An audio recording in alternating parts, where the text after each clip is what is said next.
नमस्कार, मैं हूं विवेक रंजन और आप देख रहे हैं द क्रेडिबल हिस्ट्री। एक सनसनीखेज खुलासा हो रहा है जेफरी एपस्टीन की फाइल में, और उस फाइल में एक मेल जो है वो लगातार सोशल मीडिया पर वायरल हो रहा है, जिसमें हरदीप पुरी का नाम आ गया है। वही हरदीप पुरी जो इसमें पेट्रोलियम मंत्री हैं, और अभी हाल ही में वो एक बेंगलोर के कार्यक्रम में महिलाओं की सुरक्षा की भी बात कर रहे थे। इस मेल में खास क्या है, इसमें कहा गया है कि जेफरी एपस्टीन ने एक मेल के जरिए विश्व के बहुत सारे नेताओं का इसमें नाम लिया है और उसके सामने गर्ल्स वर्ड यूज किया है। हालांकि पूरा मामला क्या है, एपस्टीन का मामला क्या है, सीधा चलते हैं। हमारे साथ हैं अशोक कुमार पांडे सर। सर, इस मामले को कैसे देख रहे हैं? जो ये मेल की कॉपी लगातार वायरल हो रही है, उसमें हरदीप पुरी का नाम आना, और उससे पहले दर्शकों को एपस्टीन के बारे में। देखिए, एप्स्टीन के बारे में आपको अगर पता होगा, आपने अगर न्यूज़ फॉलो किए होंगे, तो अमेरिका की राजनीति में एप्स्टीन एक बड़ा नाम है। अभी जिंदा नहीं है, वो मर चुका है, जेल में था और जेल में ही उसकी मौत हुई। एप्स्टीन के बारे में कहा जाता है कि वो मोसाद का एजेंट है, और ये कहा जाता है उसके पास एक प्राइवेट द्वीप है, और उस द्वीप से वो लोगों को ले जाता था, अमेरिका के बड़े बड़े राजनीतिज्ञों को वहां ले जाता था। वहां लड़कियां, और मैं आपको बताऊं कि कम उम्र की 18 साल से कम उम्र की लड़कियां भी उनको सप्लाई करता था, और वहां दुनिया भर के अनैतिक धंधे, ड्रग्स और ये सारा कुछ होता था।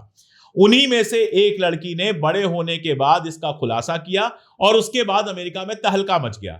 जांच शुरू हुई, फाइनली एप्स्टीन जेल गया, और वहीं उसकी संदेहास्पद परिस्थितियों में मौत हो गई।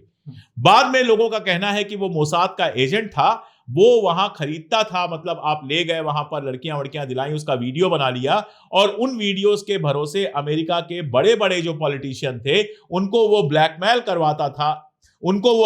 करवाता था इजराइल से। इजराइल इस पूरे खेल के पीछे था। एप्स्टीन भी बेसिकली इजरायली है, जो आप जानते हैं दोनों जगह के उसके पास नागरिकता थी, बाकी सारी बातें समझा जा सकता है। तो एप्स्टीन इस मामले में बदनाम है कि वो लड़कियां सप्लाई करने का काम, इस तरह के स्कैंडल्स करने का काम करता था। पहले तो ये बात समझ लेना चाहिए। ट्रंप जब राष्ट्रपति बनने वाले थे तो उनका एक बयान बहुत वायरल हुआ था कि एप्स्टीन की जो फाइल्स हैं उनको हम पब्लिक कर देंगे। मांग की गई थी, पहले भी जो उनके पहले राष्ट्रपति थे उनसे भी मांग की गई थी, लेकिन कोई उन एप्स्टीन फाइल्स को पब्लिक करने के लिए तैयार नहीं था, क्योंकि डर था कि पता नहीं इसमें किसका किसका नाम हो सकता है।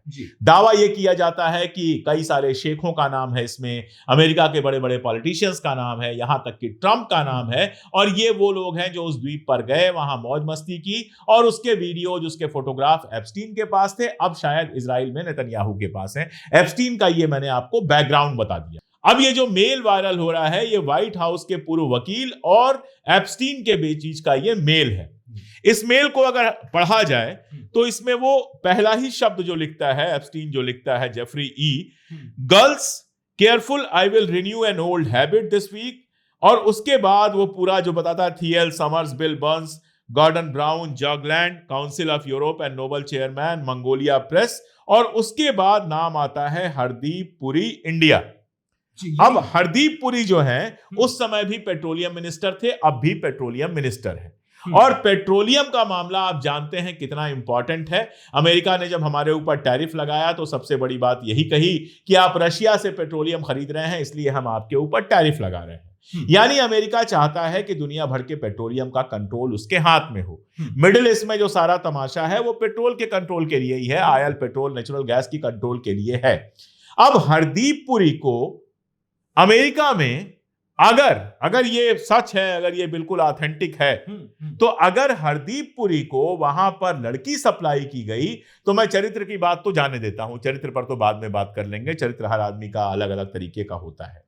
तो मेरा सवाल इसलिए है, मैं उनके व्यक्तिगत उसमें नहीं उलझता हूं, मुझे उसमें कोई इंटरेस्ट भी नहीं है। मेरा सवाल यह है कि जेफरी एप्स्टीन, जिसके बारे में यह कहा जाता है कि वो मोसाद का एजेंट है, नंबर 1, और दूसरा ये कहा जाता है कि अमेरिकन जो पूरा बिजनेस और अमेरिका के जो बड़े बड़े पॉलिटिशियंस हैं उनके बेहद करीब है। वो आदमी हरदीप पुरी के लिए ये काम क्यों कर रहा था? क्यों कर रहा है? पैसे अगर सप्लाई कर रहा था, गर्ल सप्लाई कर रहा था, तो क्यों कर रहा था? आखिर उसका क्या फायदा उसको मिला? क्या? और ये दुनिया भर में होता है, देखिए, ऐसा नहीं है कि नहीं होता है। पैसे, सवाब, शराब जिसको कहते हैं, इन सब के दम पर बहुत सारे नेताओं को दुनिया भर में ब्लैकमेल किया गया है, अपने तरह की नीतियां बनाने के लिए मजबूर किया गया है। ये हम जानते हैं, और ये आज से नहीं है, ये बहुत पुराने वक्त से चला आ रहा है। सर इसमें एक चीज हम जोड़ दें, इसमें थोड़ा सा और दर्शक इसको जानना चाहेंगे कि 2014 की बात की, ये जो मेल आया है अपने पास, ये जो पीडीएफ लगातार वायरल हो रहा है, ये 2014 का मेल है। अभी पेट्रोलियम मंत्री हैं, उस समय भाजपा के नेता थे ये, और उस समय जो आपने बात अभी इजराइल की है और शेखों की बात की है और खासकर पेट्रोल को लेकर बात की है, माने कि भाजपा शासन आते ही हरदीप पुरी को इतना तवज्जो दी जाने लगी कि वो वहां पर गए, इस तरह की चीजों में वो शामिल हुए। हाँ, अपने आप में ये आश्चर्यजनक है। अगर वहां वो गए होंगे तो भारतीय जनता पार्टी के प्रतिनिधि बनकर ही गए होंगे। पर्सनल कैपेसिटी में अगर वहां गए होते तब तो इस तरह की इज्जत उनको नहीं मिलती। और उसके बाद आप देखते हैं उनको पेट्रोलियम मिनिस्टर बना दिया जाता है। तो ये पूरा का पूरा जो मामला है बहुत उलझा हुआ है। होना तो ये चाहिए, अगर यहां पे लोकतंत्र होता भारत के अंदर और भारत में एक लोकतांत्रिक सरकार होती, तो इतने बड़े बवाल के बाद हरदीप पुरी को या तो हटाया जाता उनके पोस्ट से, या कम से कम सरकार की तरफ से कोई आधिकारिक बयान आता। क्योंकि हरदीप पुरी ना केवल पेट्रोलियम मिनिस्ट्री जैसी इंपॉर्टेंट मिनिस्ट्री देख रहे हैं, बल्कि भारतीय जनता पार्टी के अंदर भी उनकी ताकत काफी बढ़ी है। आप देखते हैं राहुल गांधी के खिलाफ बयान देते रहते हैं, कभी कुछ करते रहते हैं। ऐसे में ये सवाल तो बनता है कि चरित्र, चाल चरित्र और चेहरे की बात करने वाली भारतीय जनता पार्टी का एक नेता जब जाता है अमेरिका में, तो क्या वाकई उसको लड़कियां सप्लाई की गई हैं? एप्स्टीन के मेल में उसका नाम कैसे आता है? जिन और लोगों का नाम है, आप देखिए, मैंने आपसे कहा था, उस समय बताया था, बिल बर्न्स का नाम है, गॉर्डन ब्राउन का नाम है, जैगलैंड जो काउंसिल ऑफ यूरोप और नोबल चेयरमैन है, मंगोलिया के प्रेसिडेंट का नाम है, बोरिस गेट्स का नाम है, कतर के जेबर का नाम है, मेरे ख्याल से स्पेलिंग में गड़बड़ी है, दुबई के सुल्तान का नाम है, हार्वर्ड यूनिवर्सिटी के कोसलिन का नाम है, इयान ब्लैक का नाम है, उडी का नाम है, और उसके आगे लिखते हैं, you are a welcome guest at any, also if you think there are interesting people in town, everyone here for climate summit, Clinton Security Council, holy shit, I am on this जगह का नाम छुपा दिया गया है, for next 30 minutes। यानी वहां पर हो रही थी क्लाइमेट समिट, चल रही थी वहां पर, और क्लाइमेट समिट में ये सारे लोग गए हुए थे, जिसमें आप देखिए कतर के शेख का नाम है, उसके अलावा दुबई के सुल्तान का नाम है, और उसके साथ हरदीप सिंह पुरी का नाम है। जी। और तो, सर ये जो इसके चैट है, मैं चाहूंगा कि दर्शक को ये चैट के बारे में, क्योंकि ये किसी ट्रेन में बैठ के ये चैट किया जा रहा है कैथी रूमरल और इनके दोनों के बीच में। हाँ, उसके बाद कैथी रूमरल लिखती हैं कि most girls do not have to worry about this crap. ज्यादा लड़कियां इसमें परेशान, ज्यादा लड़कियों को परेशान होने की जरूरत नहीं है, ज्यादातर लड़कियों को इसमें परेशान होने की जरूरत नहीं है। आगे वो बोलता है, understood, it comes down to high risk reward, low risk reward, professional, emotional and financial. जिससे बहुत साफ हो जाता है। आखिरी जो बात कैथी रूमरल ने लिखी है, agreed but I need to be prepared to say yes before I talk to him. यानी उनसे बात करने से पहले मुझे पूरी तरह से तैयारी कर लेनी होगी। वो तैयारी लड़कियों की सप्लाई की ही लग रही है कि तैयारी कर लेनी होगी, उसके बाद ही मैं यस कह पाऊंगी। और उसके बाद जेफरी फाइनल में इसको अंत करता है, you need to talk to boss. Boss से बात करने की तुमको जरूरत है। अब ये बॉस कौन है? अमेरिका का राष्ट्रपति है या कौन है, या जिसके कहने पर सप्लाई की जा रही है? क्योंकि इन लोगों से एप्स्टीन का कोई सीधा लेना देना नहीं है। तो बहुत साफ समझ में आ रहा है कि किसी ने एप्स्टीन को कहा है कि भाई इन लोगों को खुश करना है, इसके लिए सप्लाई करनी है, और एप्स्टीन ने कहा है ठीक है सप्लाई हो जाएगी। और उसके बारे में कैथी रूमरल बात कर रही है, वो कह रही है कि नॉर्मल लोग हैं इसलिए बहुत परेशान होने की जरूरत है नहीं। तो ये कह रहा है हाँ व्यवस्था हो जाएगी और बॉस से आप बात कर लीजिए। ये सब पढ़कर ऐसा लगता है कि मतलब एक बहुत घिनौने टाइप का खेल है ये, और इसमें किसी भारतीय का नाम आना वैसे ही शर्मनाक है। यहां हरदीप सिंह पुरी का नाम आया है और साथ में ब्रैकेट में इंडिया भी लिखा हुआ है। और सर जो ये नॉर्मल की बात कर रहे हैं, इससे स्पष्ट होता है कि हरदीप पुरी उस समय भाजपा के एकमात्र नेता थे जो कह रही कि नॉर्मल लोग हैं और सब कुछ डील हो जाएगा। तो मुझे लगता है कि अगर ये नहीं, नॉर्मल लोग जो कहा जा रहा है वो कई तरीके से हो सकता है। देखिए अब YouTube चैनल है, यहां पर मैं क्या क्या कहूं, बहुत सारे लोगों के बहुत तरह के प्रेफरेंस होते हैं। नॉर्मल इस सेंस में हो सकता है कि नॉर्मल जो मर्द औरत का रिश्ता होता है वो मानने वाले ये लोग हैं, ज्यादा मतलब शराबी या इस तरह का कुछ करने वाले, लड़कियों को परेशान करने वाले लोग नहीं है। इसलिए उनको इमोशनली जो है, क्योंकि वहां बच्चों की भी बात थी, आप जानते हैं पैसा आता है और नीचता अपने आप पीछे पीछे चली आती है, तो बच्चों की जरूरत नहीं है, कम उम्र की जरूरत नहीं है। ये सब का मतलब यहां हो सकता है। मैं इसको बहुत विस्तार से नहीं करूंगा, दर्शक समझदार है हमारे, समझ जाएंगे। नॉर्मल का मतलब उसी से लगता है कि नॉर्मल लड़कियां इनके लिए चलेंगी, इनके लिए कुछ अलग से करने की जरूरत नहीं है। ये अपने आप में कहना इतना मेरे लिए मुश्किल है, तो आप समझ सकते हैं कि ये कितनी कितनी कितनी खतरनाक बात हो सकती है। और इसमें नाम आने के बाद अभी तक कोई बयान नहीं आया, अभी तक सब खामोश बैठे हुए हैं। ये मेरे लिए आश्चर्यजनक है। मैं कह रहा हूं कोई और देश होता, कहीं और जहां डेमोक्रेसी होती, तो अभी तक इस्तीफा हो गया होता, अभी तक तमाशा मच गया होता। लेकिन हमारा गोदी मीडिया इस पर खामोश हो जाएगा और गोदी मीडिया खामोश हो जाएगा, खबर दबा दी जाएगी, कुछ दिन में खबर चली जाएगी।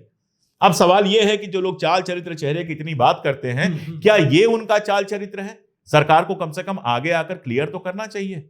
एप्स्टीन तो अब है नहीं जिंदा, वो मर गया, तो वो तो बता नहीं सकता मेल सही है कि नहीं है। ये मेल जो आई होगी ये किसी खोजी पत्रकार को मिली होगी, और जाहिर है इसमें और भी बहुत सारी चीजें होंगी, और भी बहुत सारे मेल होंगे जिसमें आए होंगे, जिसमें से एक मेल चूंकि ये इंडिया से कंसर्न है इसलिए इंडिया में आया है।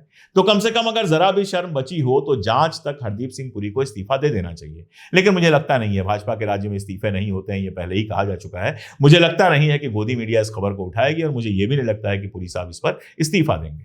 तो दर्शकों, ये जेफरी एपस्टीन से जुड़ा मामला थोड़ा मतलब किसी तरीके से ये कम नहीं आंका जा सकता इस मामले को, अगर यह दस्तावेज जो अभी वायरल हुआ है और अभी भी इनसे जुड़े बहुत सारे दस्तावेज को लोगों के सामने पब्लिक करने की मांग उठी हुई है, और अभी 5-6 दिन का समय भी दिया गया है कि हाँ वोटिंग कराई जा रही है, और दबाव लगातार इस पर कायम है कि और सारे दस्तावेज लोगों के सामने लाए जाएं, उसमें बड़े खुलासे हो सकते हैं। फिलहाल अभी भारत के लिए और खास करके सरकार में जो मंत्री हैं इनके लिए ये मुसीबत बनता क्या दिखेगा, या फिर उसी तरीके से चलता रहे, क्योंकि ये मेल आज के 11 साल पहले का, अगर इस 11 साल पहले इस तरह की घटना हो रही थी तो अब तक 11 साल में क्या क्या हो रहा है विदेशों में, और भारत के लोग उसमें कैसे संलिप्त हैं, खासकर भाजपा सरकार में बैठे लोग। तो मुझे लगता है कि जेफरी एपस्टीन से जुड़े मामले शुरू से लेकर के अंत तक आप एकदम समझ चुके होंगे, इसको बहुत अच्छे से आप एकदम समझ रहे ही हैं,